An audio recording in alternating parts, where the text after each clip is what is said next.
Start. Hi అండి అందరికీ. నేను ఈరోజు రాయలసీమ స్పెషల్ మెంతిపప్పు తయారు చేయబోతున్నాను. దానికి కావాల్సిన ఇంగ్రీడియంట్స్: ఒక గ్లాసు కందిపప్పు, 10-15 ఎండుమిరపకాయలు, ఒక 10 వెల్లుల్లి రెబ్బలు, ఒక స్పూన్ మెంతులు, చిన్న ఉల్లిపాయ కట్ చేసినది, మరియు ఒక నిమ్మకాయ సైజు అంత చింతపండు, తగినంత ఉప్పు, పసుపు, కారము, నూనె. పోపు కోసం తిరుగుమాత గింజలు, ఆవాలు, జీలకర్ర, పచ్చి కరివేపాకు, ఉల్లిపాయ, వెల్లుల్లిపాయ. కుక్కర్ పెట్టి స్టవ్ వెలిగించుకోవాలి. కుక్కర్ వేడైంది. ఒక స్పూను ఆయిల్ వేసుకోవాలి.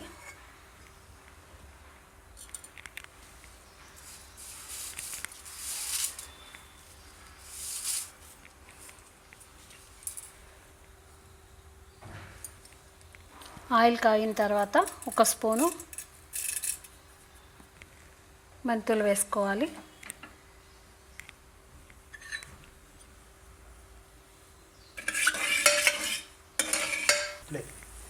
మెంతులు దోరగా వేయించుకోవాలి.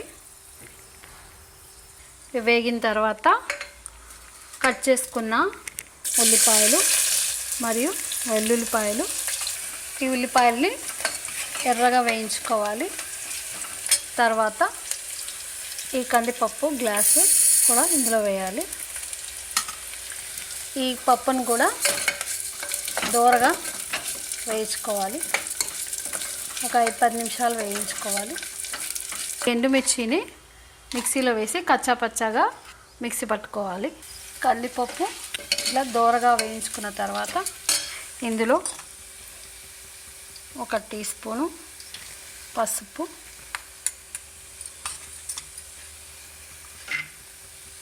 ఈ మిక్సీ పట్టుకున్న ఎండుమిర్చి ఫ్లేక్స్ ఇందులో వేసేసారు. కొద్దిగా కలర్ కోసం రెడ్గా కనిపించడానికి ఒక 2 స్పూన్ల కారం కూడా వేసుకోవాలి. కారం వేసుకొని ఇవి సిమ్లో ఉంచుకొని దోరగా ఒక 2 నిమిషాల పాటు వేయించుకోవాలి.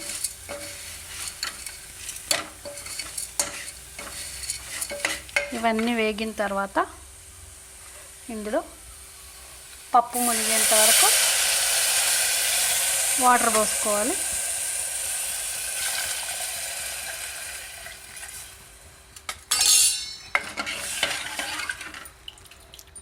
వాటర్ పోసుకొని మీడియం ఫ్లేమ్లో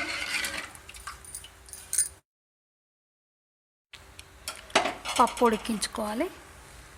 ఈ నిమ్మకాయ సైజ్ అంత చింతపండు కూడా ఇప్పుడు వేసేసేయాలి.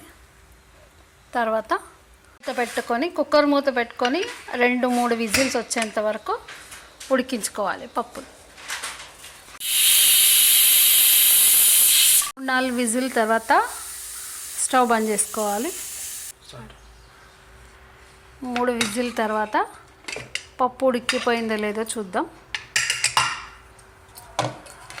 పప్పు మెత్తగా ఉడికిపోయింది. ఇప్పుడు పప్పులో ఉప్పు వేసి తగినంత ఉప్పు వేసి మెదుపుకుందాం. ఒక 2 స్పూన్ల నూనె వేసి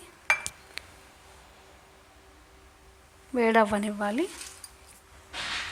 ఇప్పుడు నూనె కాగింది. ఇప్పుడు కొన్ని మెంతులు వేసుకుందాం. తర్వాత ఈ ఆవాలు, జీలకర్ర, ఎండుమిర్చి కూడా వేసుకుందాం.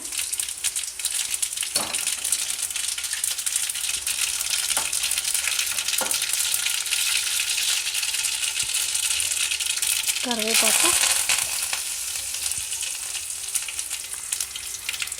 ఉల్లిపాయ, వెల్లుల్లిపాయ,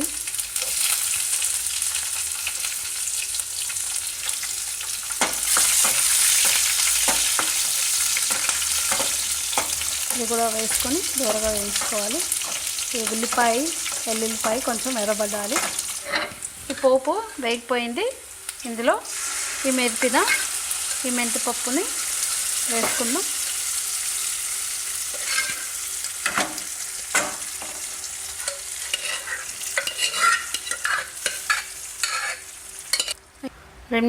రెండు నిమిషాలు ఉడికించుకొని బౌల్లోకి తీసుకోవాలి.